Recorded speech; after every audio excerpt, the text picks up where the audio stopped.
My name is Lindsay, and this is my persuasive speech submission for COM 115. America is the only country in the world that tries children as adults and sentences them to serve time in adult prison. Every year, tens of thousands of children are tried as adults in the United States. The average age is 16, but some states have convicted children as young as 13 in an adult court. As a society, it is our job to protect children as they are among the most vulnerable people in our communities. Today, I would like to discuss the practice of trying youth as adults and why I think it should be eliminated. I am a dedicated advocate of criminal justice reform and have spent many hours researching this practice. We will begin by examining several reasons why the practice is unjust, and then we'll talk about the multiple factors that influence adolescents to offend, and we'll finish by discussing potential solutions.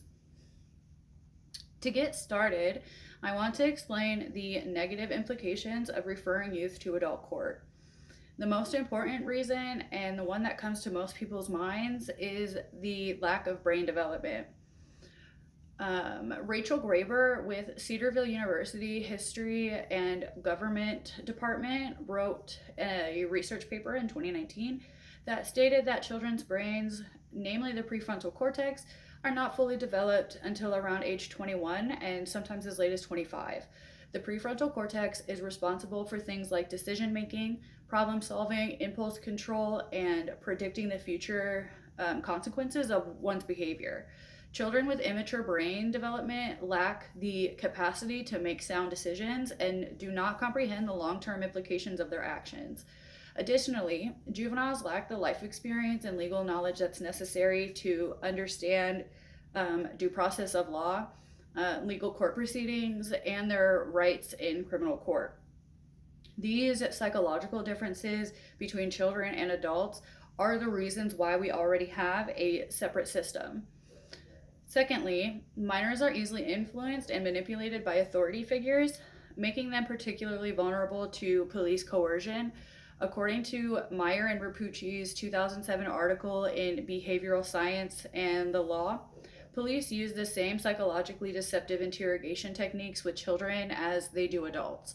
One of the commonly used methods of interrogation is called the Reid technique, which includes presenting themselves as friendly to build rapport, stating that they only want to help the individual or the minor, convincing them that they will get a more lenient sentence if they just confess, and overstating the amount of damning evidence that they have against the child.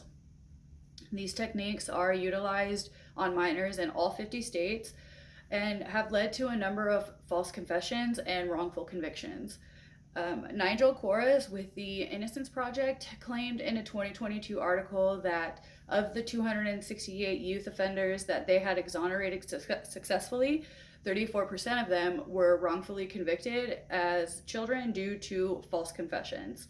This is a significant number of kids who wasted years of their lives in prison for a crime that they did not commit due to coercive techniques used by the police. The third reason is that most children who are tried as adults are also referred to adult prison. This practice will put them at significant risk of physical and sexual assault by the other adult inmates. According to an Equal Justice Initiative excerpt that was published on their website in 2024, even in the states that have laws and regulations that require children to be shielded from sight and sound in adult prisons, it still leads them to being confined in the isolation wing. Isolation has been found to cause severe psychological trauma in adults, even when they're exposed for short periods of time. Many people have even considered it to be a form of torture, and children should never be exposed to these types of environments.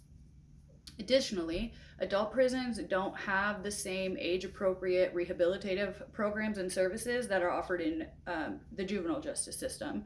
According to a Juvenile Law Center article published on their website in 2024, confining youth to adult prisons prevents them from accessing evidence-based programs and services, including cognitive behavioral therapy, education, and treatment, which would further reduce their chances of healthy development and successful reentry. Now that we have discussed several implications of sentencing children as adults, we can talk about what causes you to offend to begin with. Socioeconomic adversities are often a significant predictor of criminogenic behavior.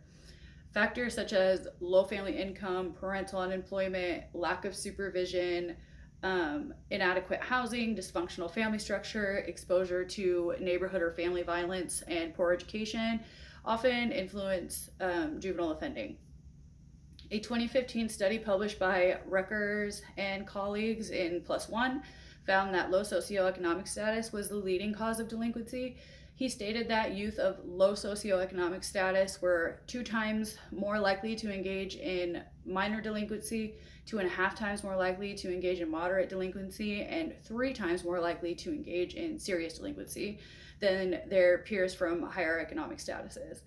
Mental health is also a contributing factor of delinquency. According to a 2017 literary review by the Office of Juvenile Justice and Delinquency Prevention, as many as 70% of system-involved youth have at least one mental health condition.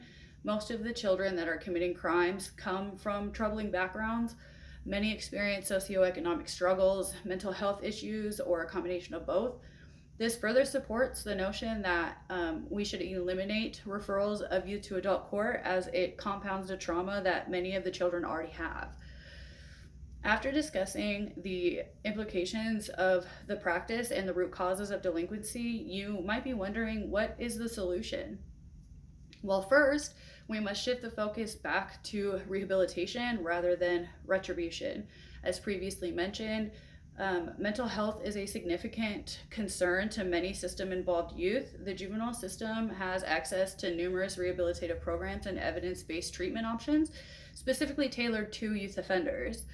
According to Underwood and Washington's 2016 article in the International Journal of Environmental Research and Public Health, cognitive behavioral therapy, integrated co-occurring models, functioning family therapy, and multi-systemic therapy are empirically effective interventions for youth who engage in criminal behavior. The juvenile justice system has crisis intervention teams that can target children with the most need for early intervention.